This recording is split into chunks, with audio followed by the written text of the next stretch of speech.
Сайн бацгаана уу?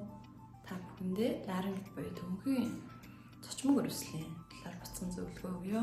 Төвөнхийн дуу авиг үүсгэхээс гадна амьсгалын доод зам руу агаарыг дамжуулах үүрэг гүйцэтгэдэг.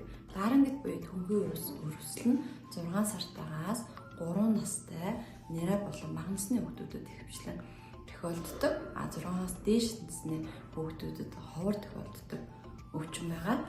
Шинж тэмдгийн хувьд бол үндсэн шинж тэмдэг нь хуцуулж ханиалгах, дуу хоолой сөөг, мөн дээрэс нь шинж тэмдгүүд нь аажмаар эхлээд хамар битүүрийг нусгаарах зэрэг мөн халуурах зэрэг шинж тэмдгүүд буюу амьсгалын дээд замын цочмог халдварын шинж тэмдгүүд илэрдэг. Шалтгааны хувьд бол ихэвчлэн вирусын шалтгаантай үүсдэг гэж үздэг.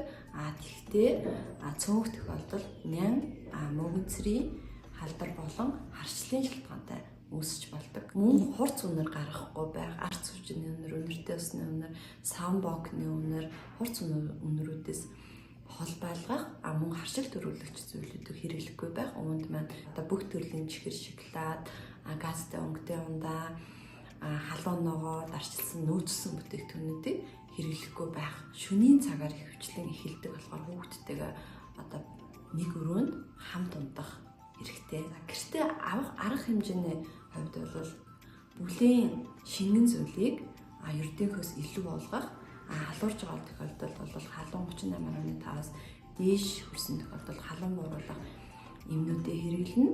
Мөн гэрийн агаарыг чийгшүүлэх, хүүхдийг уйлуулахгүй, тайван байлгах, мөн гүйлгэж хариалгахгүй, амьсгаатуулахгүй байх хэрэгтэй. Та хизээ эмчит хандах шаардлагатай бэхээр хүүхэд 38.5-аас дээш халуурах, халууралт маань халуун бууруулах юмд буухгүй байх.